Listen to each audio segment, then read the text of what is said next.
अस्सलाम वालेकुम everyone, welcome back to school English.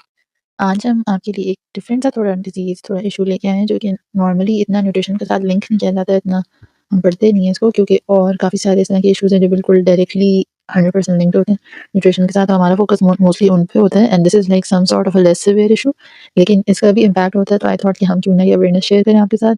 आज का हमारा टॉपिक है dental caries and nutrition. Dental Carey's क्या होता है, मतलब हम जिसको नॉर्मली कहते हैं कि दाँत ख़राब हो रहे हैं, दाँतों में कीड़ा लगना, दाँत येलो हो रहे हैं, ऊपर से उसका एनामल ख़राब हो गया, उसमें आपके लाइनें पड़ना शुरू हो गई हैं, पीले हो रहे हैं, ठीक है? ये सारे जो है ना, कहीं न कहीं इनका जो है ना डेंटल कैरीज़ इसमें कहते हैं, ठीक है? अच्छा, डेंटल कैरीज़ एक काफ़ी कॉमन डिज़ीज़ है, अक्सर लोगों को होता है इशू। हम इतना इस बारे में मोस्टली बात भी नहीं करते क्योंकि इतना सिवियर नहीं होता। तो अप्रॉक्सिमेटली जो 20 टू 25% ऑफ यूएस की स्टडी थी, यूएस चिल्ड्रन को जो है ना डेंटल कैरीज़ होते हैं, ठीक है? और जो है ये होता किस वजह से, lack of access to care. हमें जो है इतनी उसका हम कहते हैं परवाह नहीं करते क्योंकि थोड़ा लेस सिवियर इशू है, और ये कॉस्ट भी इसकी होती है और लैक ऑफ नॉलेज, ठीक है? हर किसी को इन्फो नहीं होती कि आपने कितनी दफ़ा दिन में ब्रश करना है, फ्लॉस करना है, माउथ वॉश करना है, किस चीज़ के बाद आपने जो है दांतों की ज़्यादा केयर करनी है, क्या आप चीज़ ज़्यादा लेंगे तो आपके जो है दांत इम्पैक्ट होंगे। तो इन सब चीज़ों का जो है ना डिफरेंट डिफरेंट इसमें जो है इम्पैक्ट आता है, फ़र्क पड़ता है, ठीक है? अच्छा, पैथोफिज़ियोलॉजी इसकी ये है कि डेंटल कैरीज़ जो है ओरल इन्फेक्शियस डिज़ीज़ है, ठीक है? इट्स इन योर माउथ, दाँतों का इश्यू है ये। अच्छा, उसमें क्या होता है कि ऑर्गेनिक एसिड जो है ना, वो मेटाबोलाइट्स प्रोड्यूस करता है, ठीक है? और उससे क्या होता है कि आपका जो ओरल माइक्रो ऑर्गेनिज़्म है ना, वो ग्रेजुअली आपके दाँत के जो है ना एनामल, जो आपकी दाँत की कवरिंग है, उसको डीमिनरलाइज़ करना शुरू कर देता है। मतलब उसकी डिस्ट्रक्शन शुरू हो जाती है, वो खराब होना शुरू हो जाता है। एक कवरिंग होती है आपके दाँत पे, उसको हम टूथ एनामल कहते हैं, वो जो है ना आहिस्ता-आहिस्ता खराब होना शुरू हो जाती है। अच्छा, इसमें क्या-क्या फैक्टर्स इन्वॉल्व हो सकते हैं? ससेप्टेबल होस्ट और टूथ सरफेस। कोई ऐसा बंदा जिसका ऑलरेडी माउथ में इश्यूज़ हों, ठीक है? ऑलरेडी जो है इम्पैक्ट कर रहा हो, उसका कोई ना कोई इश्यू हो टूथ से रिलेटेड, उसकी डेंटल हेल्थ ख़राब हो, कोई सलाइवरी इश्यूज़ भी हो सकते हैं, ठीक है?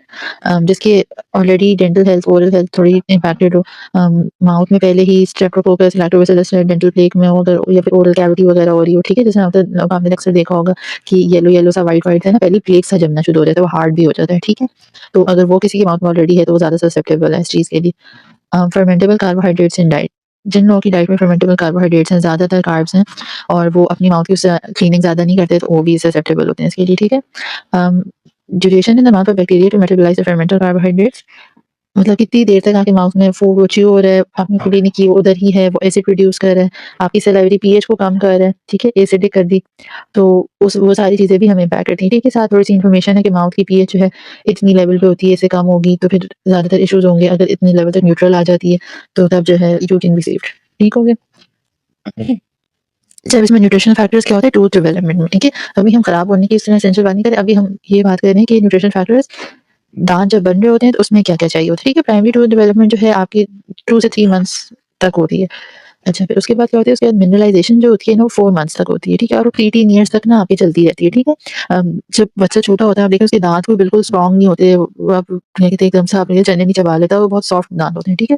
वो आहिस्ता-आहिस्ता उनकी मिनरलाइज़ेशन शुरू होती है और वो प्री-टीन ईयर्स तक जो है ना दाँत डेवलप होते रहते हैं। ठीक हो गया? अच्छा, अगर इफ यू आर मदर, अगर आपकी प्रेगनेंसी में ही आपकी इनएडुकेट है मैटरनल न्यूट्रिशन, तो वो आपके बच्चे की भी टूथ डेवलपमेंट को इम्पैक्ट करता है, ठीक है? टीथ फॉर्म ही इस तरह होता है कि आपका प्रोटीन का एक मैट्रिक्स होता है, उसके अंदर मिनरल्स आएँगे तो आपका जो है ना दाँत बनेगा, ठीक है?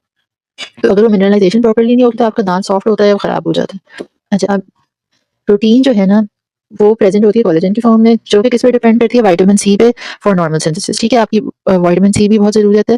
अगर विटामिन सी नहीं होगा तो आपकी प्रोटीन नहीं इस तरह फॉर्म होगी, फिर वो आपके जो है ना मज़ीद इश्यूज़ बनते जाएँगे, ठीक है?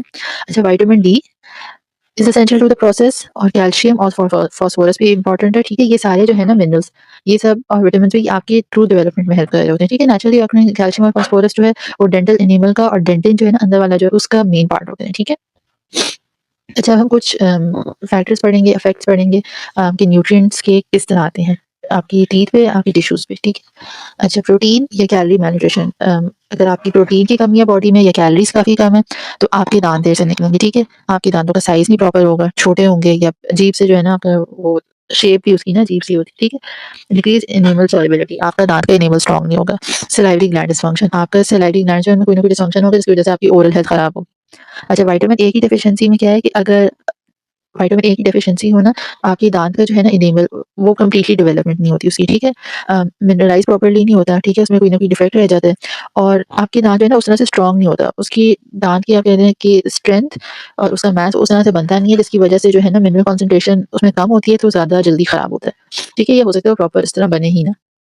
ठीक हो गया। अच्छा नेक्स्ट इज़ हमारे पास ascorbic acid deficiency. Ascorbic acid क्या होता है? विटामिन सी, ठीक है? अच्छा इसमें क्या होगा डेंटल सर्कुलर अल्टरेशंस जो दाँत का पल्प है ना, वो सही से नहीं बनेगा, ठीक है? ओडोंटोप्लास्टिक रीजनरेशन ये आपके डेंटिन जो है ना, डेंटिन होता है आपके दाँत का बल्क जो होता है मोस्ट, ठीक है? उसके अंदर जो है ना कोई इश्यूज़ होता है, वो जो है ना फिर ऐसे आहिस्ता-आहिस्ता उसके फाइबर जो डीजेनरेट होने शुरू हो जाते हैं, ठीक है? अगर ascorbic acid vitamin C properly होगा नहीं। एबेरेंट डेंटिन आपका जो दाँत का बल्क है ना, वो थोड़ा एब्नॉर्मल फॉर्मेशन होगी उसकी, ठीक है? वो प्रॉपर्ली फॉर्म नहीं होगा। अच्छा नेक्स्ट हमारे पास है फ्लोराइड प्रेजेंस। अच्छा अगर फ्लोराइड हमारे पास अच्छे उसमें एक स्टेबल क्वांटिटी में प्रेजेंट होगा तो वो क्या करेगा वो आपके एनिमल के क्रिस्टल को जो है ना स्टेबल बनाएगा, अच्छा एनिमल बनेगा, आपकी दांत की कवरिंग अच्छी होगी। आपका दांत इतनी आराम से डीमिनरलाइज नहीं होगा, ठीक है? मिनरल्स उसका लॉस उसमें से इतने आराम से नहीं होगा। सिमुलेशन ऑफ डीमिनरलाइजेशन आपका जो दांत है उसके अंदर मिनरल ज़्यादा बेहतर तरीके से एब्जॉर्ब होंगे, ठीक है? अगर फ्लोराइड काफ़ी ज़्यादा हो जाता है तो मॉटल एनिमल मतलब आपके दांत के एनिमल खराब होना शुरू हो जाता है और वैसे अगर जो है अगर आप प्रॉपर्ली प्रेजेंट है फ्लोराइड तो आपकी बैक्टीरियल ग्रोथ जो है वो भी इनहिबिट करता है। अब आप देख लें कि इसमें एक्सेस का भी एक पॉइंट है और बाकी सारे प्रेजेंस के, ठीक है? तो अगर डेफिशिएंसी होगी तो इश्यूज़ होंगे, अगर एक्सेस होगा तब भी इश्यूज़ हो सकते हैं। अच्छा नेक्स्ट है iodine deficiency. Delayed tooth eruption, ठीक है? दाँत देर से निकलेंगे और ये है मैल ऑक्लूजन्स वर्ड है, ठीक है? इसमें ये होता है कि आपके जो दाँत है ना उसकी पोजीशनिंग सही से नहीं होती। जब आप जैसे जॉ क्लोज़ करते हैं ना तो आपके दाँत प्रॉपर्ली सेट नहीं होंगे। जिसमें होता है ना वहाँ के टेढ़े-मेढ़े निकले हुए दाँत, ऊपर-नीचे निकले हैं वो सब चीज़ें, ठीक है? आयरन डेफिशिएंसी में क्या होता है आपकी वैसे ही दाँतों की ग्रोथ बहुत स्लो होती है और सलाइवरी ग्लैंड में कोई ना कोई इश्यू होता है। ठीक है? अच्छा, अब ससेप्टेबल टूथ का जो है ना क्या होता है development of dental caries requires the presence of a tooth that is vulnerable to attack. ठीक है? डेंटल कैरीज तभी होगा जब आपके पास एक ऐसे दांत है जिन पे अटैक हो सकता हो, ठीक है? अच्छा, जो एनिमल और डेंटल की कॉम्पोजिशन है, टीथ की लोकेशन है, सलाइवा की क्वालिटी और क्वांटिटी है, present and extent of pits and fissures in the tooth crown मतलब उसमें गड़े या दबाव-चढ़ाव इस तरह की कोई चीज़ तो नहीं है, ठीक है? ये सारी चीज़ें ससेप्टेबिलिटी को हमें बताएँगी, ठीक है? अच्छा, हम इसमें ना सलाइवा को बहुत अंडर एस्टिमेट करते हैं। आपकी सलाइवा की क्वालिटी और क्वांटिटी कम ज़्यादा या खराब होगी ना, तो उससे भी आपकी डेंटल हेल्थ बहुत खराब हो सकती है, ठीक है? कुछ लोगों का सलाइवा बहुत ज़्यादा बनता है, उनके लिए भी इश्यूज़ होते हैं। कुछ लोगों का जो है पीएच कम ज़्यादा होती है, उनके लिए भी जो है ना डेंटल हेल्थ और ओरल हेल्थ पे बहुत फ़र्क पड़ता है इससे। अच्छा, अगर आपका सलाइवा जो है वो ज़्यादा अल्कलाइन होगा तो वो आपके दाँतों को बेहतर तरीके से प्रोटेक्ट करेगा और एसिडिक जो है क्योंकि वो बैक्टीरिया को इनवाइट करता है तो आपके दाँत को ज़्यादा डिके की तरफ लेके जाता है। लाइफ़स्टाइल, जेनेटिक्स, ओरल हाइजीन ये सारी चीज़ें आपके इफ़ेक्ट करती हैं, ठीक है? ये सबसे आसान है जो चीज़ हम कंट्रोल कर सकते हैं वो है लाइफ़स्टाइल और ओरल हाइजीन। लाइफ़स्टाइल में क्या होता है डाइट ऐसी होनी चाहिए कि उसमें प्रॉपर मील्स फिक्स हों, ठीक है? और उसके अलावा अपना माउथ मोस्टली कोशिश करें कि एक दफ़ा रिंस करें। ठीक है, अगर आपकी डाइट में बहुत ज़्यादा फ्रीक्वेंट स्नैकिंग जैसा होता है ना 3 मील्स आपके दिन के हो गए, साथ आपकी स्नैकिंग चले जा रही है, तो आपका बार-बार जो है ना एक्सपोज़ होता रहता है माउथ, ठीक है? तो वो उसकी वजह से भी कैरीज़ का रिस्क हो जाता है, ठीक है? कुछ लोग होते हैं जिनके जेनेटिकली इश्यूज़ होते हैं, अगर मदर-फादर के, पेरेंट के कोई ना कोई दाँतों में इश्यू तो होता है, अक्सर बच्चों को भी वो ट्रांसफ़र हो जाते हैं।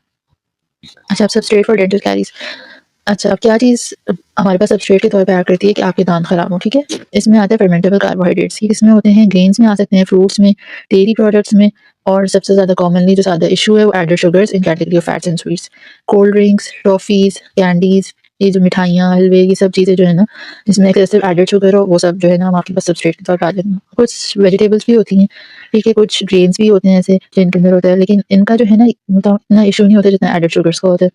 बाकी इस तरह की चीज़ें जैसे आप ग्रेन पे इस तरह आ जाते हैं, चिप्स हो गए, क्रैकर्स हो गए, प्रेट्ज़ल्स हो गए, सीरियल्स, ब्रेड्स, ये भी एक तरह से रिफाइंड ग्रेन्स हैं ना, तो ये सब चीज़ें भी ना इम्पैक्ट करती हैं। ठीक है? फ्रूट जूसेस और कैन्ड और ड्राइड फ्रूट्स ये ज़्यादा कैरियोजेनिक होते हैं, फ्रेश फ्रूट्स भी इसमें आ सकते हैं, शामिल हो सकते हैं, ठीक है?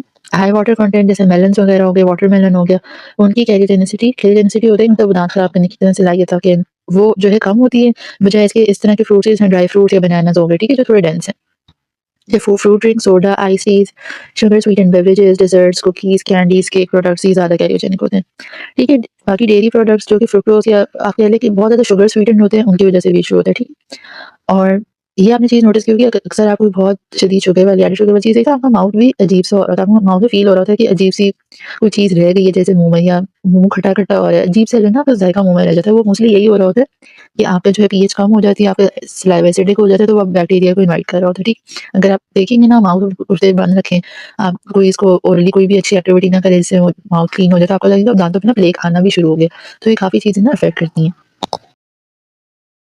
जब हम एक मिनरल के बारे में पढ़ लेते हैं जो कि दाँतों की डेवलपमेंट में प्रोडक्ट्स में आ रहा होता है, ये काफ़ी इंपॉर्टेंट है, ठीक है? ये आपने अक्सर देखा होगा फ्लोराइड टूथपेस्ट का नाम सुना होगा आपने, तो ये है क्या, ठीक है? अच्छा, फ्लोरोसिस क्या होता है? फ्लोरोसिस होता है जब एक्सेस फ्लोराइड हो जाए, ठीक है?